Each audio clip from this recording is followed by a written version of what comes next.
భారతదేశము ప్రధానమంత్రి గారు అంటూ ఉంటారు, మదర్ ఆఫ్ డెమోక్రసీ. అటువంటి ప్రజాస్వామిక దేశంలో అనేక భాషలు, అనేక మతాలు, అనేక కులాలు, అనేక ప్రాంతాలు కలిగి ఉన్నటువంటి మన దేశంలో అందరికీ ఒక సమగ్రమైనటువంటి దేశం గురించి, దేశ స్వరూపం గురించి, మనతో పాటు యావత్ ప్రపంచానికి మన దేశం యొక్క విశిష్టత తెలియజేసేటువంటి గొప్ప కార్యక్రమము జనాభా సేకరణ.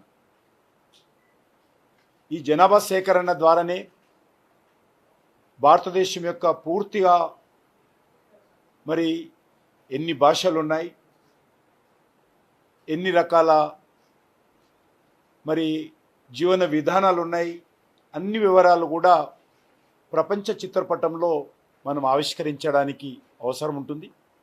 అటువంటి గొప్ప అవకాశము మరి జనగణన ద్వారా జరుగుతూ ఉంది. ఈ సంవత్సరము 2027లో జరిగేటువంటి జనగణన ఏదైతున్నదో, జనగణన 2027 ప్రత్యేకంగా బీసీ జనాభా కూడా స్వాతంత్రం వచ్చిన తర్వాత మొదటిసారి భారతదేశంలో జరుగుతూ ఉంది. నెంబర్ 1. నెంబర్ 2, తెలంగాణ రాష్ట్రం ఏర్పడిన తర్వాత మొట్టమొదటి జనగణన ఇప్పుడు జరుగుతూ ఉందనే విషయాన్ని ఈ సందర్భంగా మనవి చేస్తున్నాను. ఇది కేవలము ప్రజలు ఎంతమంది ఉన్నారు, ఎన్ని ఇండ్లు ఉన్నాయి, ఒక జనగణన మాత్రమే కాదు. ఇది దేశానికి సంబంధించినటువంటి ప్లానింగ్ కావచ్చు, ప్రణాళిక కావచ్చు, లేక డెవలప్మెంట్ కావచ్చు, భవిష్యత్తు కార్యాచరణ ప్రణాళిక రూపొందించడానికి ఉపయోగపడేటువంటి అద్భుతమైనటువంటి ప్రక్రియ ఇది. ఇది ప్రపంచమంతా ఉన్నప్పటికీ కూడా మరి మనలాంటి పెద్ద దేశంలో అనేక భాషలు, అనేక ప్రాంతాలు, వివిధ ఆలోచనల ధోరణులతో ఉన్నటువంటి మనలాంటి ఈ యొక్క ప్రజాస్వామిక దేశంలో జరగడం అనేటువంటిది ఒక పండుగ లాంటిది. అందుకే ప్రధానమంత్రి గారు అంటారు, ఒక పండుగలాగా దేశ ప్రజలందరూ జనాభా సేకరణలో పాల్గొనాలి. ఇది ఎవరిదో ప్రభుత్వ కార్యక్రమమో లేక అధికారుల కార్యక్రమం కాదు, ఇది మన కార్యక్రమము. మనందరికి సంబంధించినటువంటి ఒక పండుగ వాతావరణంలో ఈ కార్యక్రమంలో స్వచ్ఛందంగా భాగస్వాములు కావాలి, అందరూ కూడా పాల్గొనాలి. ఇది దేశం మరింత అభివృద్ధి చెందాలంటే, దేశంలో ఒక సమానమైనటువంటి అభివృద్ధి, ఒక సమాంతరమైనటువంటి అభివృద్ధి మన అధికారుల ముందు కార్యాచరణ ప్రణాళిక ఏర్పాటు చేసుకోవడానికి ఈ యొక్క జనాభా సేకరణ ఎంతో ఉపయోగపడతా ఉంది. ఇది ఈసారి అద్భుతంగా న్యూ టెక్నాలజీతో, అదేవిధంగా ఒక హిస్టారికల్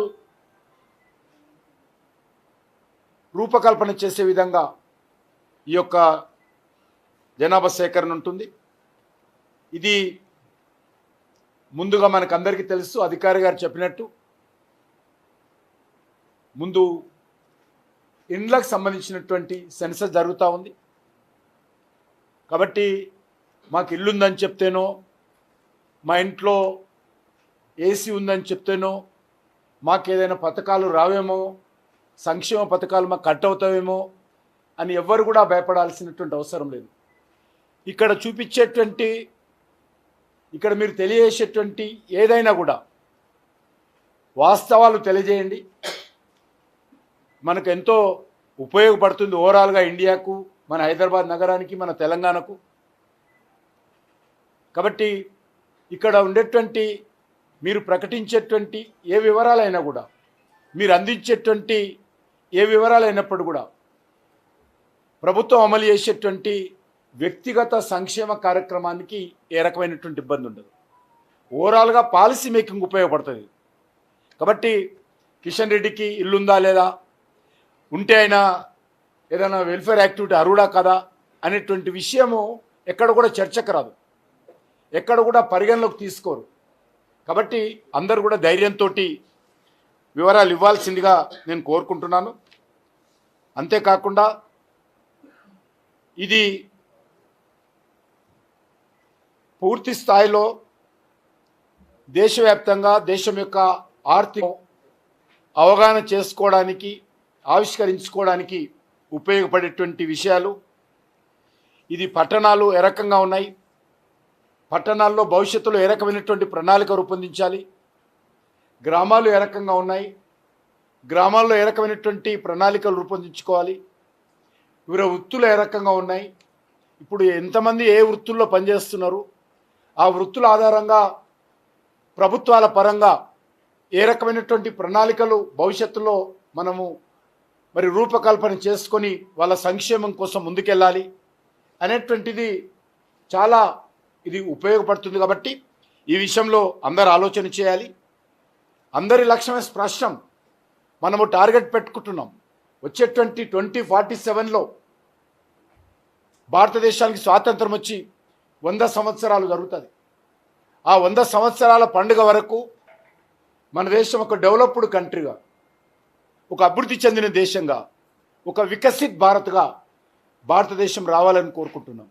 కాబట్టి ఇప్పుడు జరిగేటువంటి జనాభా సేకరణ మరి డెవలప్డ్ కంట్రీగా ఎమర్జ్ కావడానికి కావలసినటువంటి కార్యాచరణ ప్రణాళిక రూపొందించడానికి ఎంతో ఉపయోగపడుతుంది. కాబట్టి ప్రజలందరూ దారిద్ర్యరేఖకు పైకి తీసుకురావాలి, అందరికీ ఉపాధి అవకాశాలు కల్పించాలి, మరి అన్ని ప్రాంతాలకు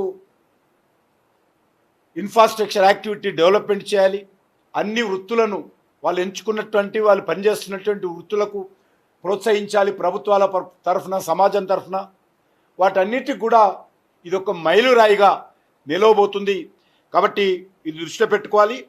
ఈ యొక్క వికసిత్ భారత్ జాతీయ ప్రయాణంలో ప్రతి ఇల్లు, ప్రతి వ్యక్తి భాగస్వాములు కావాల్సిందిగా నేను పిలుపునిస్తా ఉన్నాను. ముఖ్యంగా మరి ఖచ్చితమైనటువంటి సమాచారం ఉంటే దాని ఆధారంగా ఖచ్చితమైనటువంటి సమగ్ర ప్రణాళిక మనం రూపొందించడానికి అవకాశం ఉంటుంది. కాబట్టి ఇది దానికి మాత్రమే ఉపయోగపడుతుంది. కాబట్టి అది ఆలోచన చేయాల్సిందే కోరుతున్నాను.